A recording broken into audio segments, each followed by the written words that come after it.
আলাইকুম ভিউয়ার্স, সবাই কেমন আছেন? আশা করি ভালো আছেন। ছাদ বাগানে চলে আসলাম। ছাদ বাগানে এসে এখন পানি দিচ্ছি, কাজ করব। তো সবাই সাপোর্ট করে পাশে থাকবেন, ভালো থাকবেন। সবাই সাবস্ক্রাইব করে দিবেন, লাইক কমেন্ট শেয়ার করে পাশে থাকবেন। তো এদিকে আমার গাছগুলো আগে দেখিয়ে নিই, যে গাছগুলো সুন্দর সুন্দর ফুল ফুটে আছে। এদিকে কামিনী ফুল, এই যে গোলাপের কলি, রঙ্গন, তারপরে যে শিউলি ফুটবে, কলি আসবে। তো এদিকে কিন্তু এই যে করলা গাছ, নানা রকম শাকসবজি, ফুলের গাছ। আজকে করলা হারভেস্টিং করব। সবজি গাছ এদিকে অনেকগুলো, সেই সাথে ফুলের গাছও আছে, কবুতর আছে। এগুলো এখন হচ্ছে যে আছে করলা সবজি হারভেস্ট করব। করলা সবজি গাছে রেখে দিলে পোকা ছিদ্র করে ফেলে। এদিকে আদা গাছ লাগিয়েছি, নানা রকম শাকসবজি গাছ আছে, লাউ গাছ, বরবটি, তারপরে পুঁই শাক, তারপরে নানা রকম ফুল ফল শাকসবজি গাছ, চন্দ্রমল্লিকা, তুলসী, নানা রকম গাছ। এদিকে আছে করলা গাছ, বড় হচ্ছে, ফুল এসেছে। এদিকে আছে লেবু গাছ, ফুল এসেছে।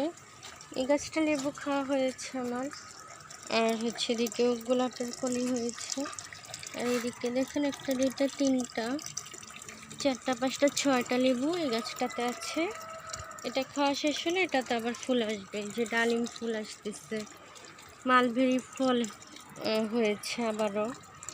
এদিকে আছে আমরা, মাশাল্লাহ 12 মাসই আমরা, এগুলো সারা বছরই ধরে খাওয়া যায়। তো আজকে আমি কিন্তু যেটা হারভেস্ট করবো হচ্ছে করলা। এই ছোটোগুলো রেখে যেগুলো একটু বড় হয়েছে, এই করলাগুলো আমি হারভেস্ট করে নেব। তো গাছে কিন্তু অনেকগুলোই ধরেছে মাশাল্লাহ, একটা তো পেকে গেছে। এদিকে হচ্ছে এই বছর ছোট ছোট করলা হচ্ছে, অন্য বছর বড় হয়েছিল।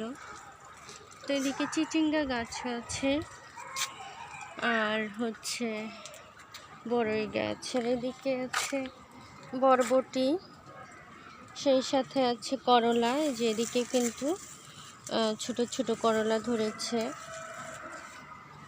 তো এই করলাগুলি কিন্তু একসাথে করলে অনেকগুলো হয়ে যাবে। আর সেই সাথে এদিকে আছে এই যে মিষ্টি কুমড়া গাছ, তারপরে পেঁপে গাছ আছে। কিন্তু কেউ সবজি গাছ, শাকসবজি, যে কচু শাক, কি সুন্দর কচু পাতা, কচু পাতায় পানি জমে আছে। তো আমরা ছোটোবেলায় কচু পাতায় পানি নিয়ে খেলা করতাম। আর অনেক বড় কচু পাতা হতো, বৃষ্টির দিনে সেগুলো মাথায় দিতাম, বাচ্চারা অনেক খেলাধুলা করতাম। আসলে খুব মিস করি এখন সেই দিনগুলো। এখানেও কিন্তু আমার করলা গাছে এই যে করলা হয়ে গেছে। আর এদিকে বড়ই ধরেছে, ধুন্দুল ধরেছে। আমার সিম গাছগুলো সুন্দর হচ্ছে, লাল সিমের গাছ। তো এদিকে সফেদা ধরেছে। তো এদিকে পুঁই শাক আছে, এদিকে পেয়ারা ধরেছে। এখানে একটা পেয়ারা আছে, পেয়ারাটা সুন্দর করে দিই। আর হচ্ছে এদিকে পুঁই গাছে ফুল আসবে, অনেক খেয়েছি মাশাআল্লাহ, এখনও আছে। আর এদিকে হচ্ছে চারা গাছগুলো আমার বড় হচ্ছে, লাউ চারা, ওদিকে লাউ চারা বসিয়েছি। এদিকে সিম গাছ, ধুন্দুল গাছ, মালবেরি ফল। আর হচ্ছে এটা হচ্ছে 30 বছর আগের বেলি ফুলের গাছ। তো আমাদের গ্রামের বাড়িতে ছিল। আমি কয়েক বছর আগে বেড়াতে গিয়েছিলাম, তখন সব গাছ কেটে দিয়েছে। আমি সেখান থেকে ডালগুলো নিয়ে এসেছিলাম, এনে লাগিয়েছি, দেখি হয়েছে এখন মাশাআল্লাহ। এই জাতটা অনেক ভালো। আর এদিকে আছে জবা, লাল জবা, আর এদিকে হচ্ছে অলকানন্দা হলুদ ফুল কলি এসেছে। এদিকে আছে দুলন চাপা, এদিকে তো নানা রকম ফুলই আছে। তো এই হলো ছাদ বাগান। সবাই ভালো থাকবেন। আল্লাহ হাফেজ। আসসালামু আলাইকুম।